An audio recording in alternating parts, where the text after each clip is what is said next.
नमस्कार, सी न्यूज़ भारत पर आप सभी का स्वागत है। मैं हूं अखिलेश पांडे। वक्त हो चुका है न्यूज़ आर का। खबर झांसी से है, जहां ग्राम प्रधान पुत्र और पंचायत सचिव में तनातनी का मामला सामने आया है, जहां खंड विकास अधिकारी का बयान लोगों के गले से नहीं उतर रहा है। मामले के संबंध में गोलमोल जवाब दे रहे हैं। जिम्मेदार अधिकारी भी खाना पूर्ति करते हुए नजर आ रहे हैं। आपको बता दें कि यह पहला मामला नहीं है। कमीशन खोरी और हिस्से की लड़ाई, सरकारी धन का बंदरबांट आए दिन होता ही रहता है। अब मामला कटेरा देहात से सामने आया है, जहां प्रधानमंत्री आवास में वसूली कोई पीछे नहीं है। ग्राम प्रधान का मामला पहले सामने आया था, जिस पर कोई कार्रवाई नहीं की गई। अब पंचायत सचिव पर भी गंभीर आरोप लगे हैं। जियो टैगिंग के बाद अपात्र होना किसी के गले से नहीं उतर रहा है। मामले के संबंध में जिम्मेदार अधिकारी मौन धारण किए हुए हैं और विकासखंड कार्यालय बंगरा पिछले कुछ दिनों से आपसी दंगल व दमखम दिखाने वाला टर्निंग पॉइंट बनकर रह गया है। यहां पर आने वाले ग्राम प्रधानों और कर्मचारियों पर यहां तैनात अधिकारियों का अंकुश खत्म सा हो रहा है। विगत दिनों जहां ब्लॉक के एक प्रधान व मनरेगा के बाबू में धक्का मुक्की का मामला सामने आया, वहीं ग्राम पंचायत कटेरा देहात में प्रधानमंत्री आवास योजना में ग्राम विकास अधिकारी व ग्राम प्रधान के पुत्र में ब्लॉक कार्यालय में धक्का मुक्की हो गई। हालांकि दोनों पक्ष ने पुलिस को शिकायती पत्र देकर मुकदमा दर्ज करने की मांग की है। इस मामले पर संबंधित लोगों का क्या कुछ कहना है, आइए आपको सुनाते हैं। इसमें कुछ शिकायतकर्ता आए थे जिनका कि आवास की पात्र सूची में नाम था और जांच में अपात्र पाए गए, तो उन्होंने पुनः जो है आवेदन दिया है कि हमारी पुनः जांच कराई जाए और हम पुनः जांच कराएंगे एडीओ के द्वारा, और अगर पात्र पाए जाएंगे तो उन्हें आवास दिया जाएगा। सर, ग्राम प्रधान और ग्राम सचिव के बीच में कुछ झगड़ा भी हुआ है, इस संबंध में सर क्या कहना चाहेंगे आप? ग्राम प्रधान और ग्राम सचिव के बीच में नहीं हुआ है। ग्राम प्रधान पुत्र से शायद कुछ बात हुई थी, लेकिन दोनों पक्षों के सुनने के बाद ही कोई कार्रवाई की जाएगी। आप सभी प्रधान लोग ब्लॉक परिसर में इकट्ठा हुए हैं, क्या प्रकरण है? हमारे ब्लॉक बंगरा की ग्राम पंचायत कटेरा देहात है, जिसमें हमारे प्रधान के साथ जो सचिव हैं वहाँ पर राजकुमार वर्मा जी, मनरेगा का जो भी हम कराते हैं उनमें कमीशन मांगते हैं और कमीशन नहीं देते हैं तो काम रोक देते हैं। इस तरह से जन्म प्रमाण पत्र भी ग्राम के एक व्यक्ति का बनवाने आए तो उनसे भी पैसे की मांग की गई। जब तक पैसे नहीं दिए तो उनका काम नहीं किया, पैसे देने के बाद उनका काम किया है।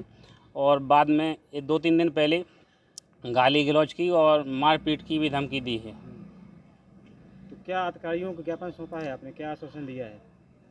हम सब एक साथ हो गए, पूरे ब्लॉक के समस्त प्रधान और बीडीओ साहब के नाम एक ज्ञापन दे रहे हैं कि भाई हमारे प्रधान के साथ किसी प्रकार का कोई इस तरह से बदतमीजी ना करे और ना ही हम लोगों से कमीशन लिया जाए।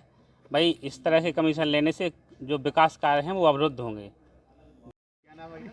सचिंद्र कुमार तिवारी, शिलगुआ प्रधान। आज यहाँ इकट्ठे हुए हैं आप लोग, क्या मामला है? ये मामला है कि यहाँ पे थोड़ी सी सचिव साहब की मनमानी चल रही है। किसी भी प्रधान को किसी भी जगह उनको कहाँ पकड़ना है वो उस समय पे पकड़ के और कहते कि ऐसा ऐसा करिए, और यदि नहीं किया तो कागज़ फाड़ देंगे, कागज़ सरकारी दस्तावेज फाड़ देंगे और फाड़ के आप लोगों के ऊपर सरकारी मुकदमा लिखवा देंगे। यदि हमारे किसी प्रधान भाई के साथ में यदि ऐसा होता है तो हम लोग आंदोलन करेंगे। आंदोलन करने के बाद यदि फिर भी नहीं सुनी गई तो सामूहिक रूप से इस्तीफा देंगे और अपना, इसलिए हमारा कहने का मतलब ये भी है कि हमारे किसी प्रधान भाई के साथ में अत्याचार अन्याय ना हो और फर्जी मुकदमे की धमकी ना दी जाए। क्या मामला हुआ है आपके साथ?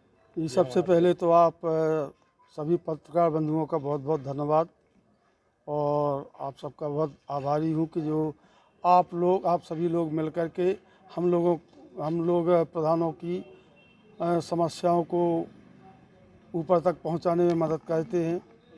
इसी क्रम में मैं आपको ये बताना चाहता हूँ कि मेरे यहाँ जो सचिव राजकुमार वर्मा हैं, उन्होंने 3 बार सत्यापन किया मेरे यहाँ प्रधानमंत्री आवासों का, और उसमें जो है उस सत्यापन में करने के बाद जियो टैगिंग भी करा दी। जिन लोगों को पात्र पहले दिखा दिया उन्हीं लोगों को अपात्र दिखा दिया। तो 7 तारीख को मेरे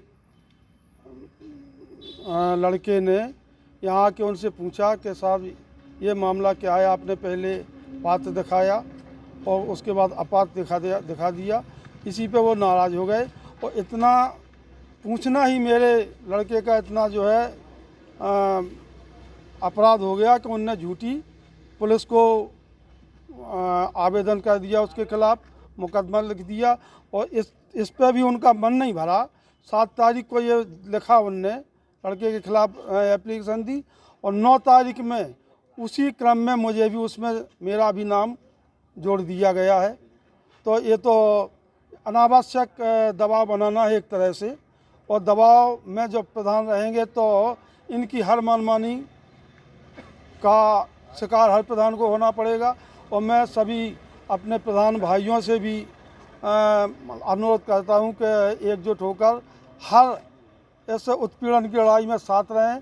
मैं भी सभी के साथ रहूंगा और इसके लिए मैं सभी प्रधानों का भी आभारी हूं, जो प्रधान बंधुओं ने आकर के मुझे इतना मतलब मैं एकदम हतोत्साहित था तो मेरा उत्साह बढ़ाया और गलत समय में सभी ने सहयोग देने के लिए कहा।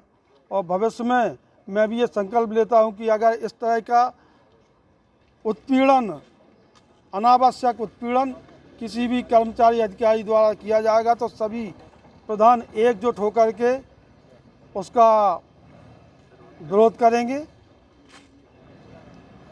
झांसी से सी न्यूज़ संवाददाता धीरेन्द्र सोनी की रिपोर्ट।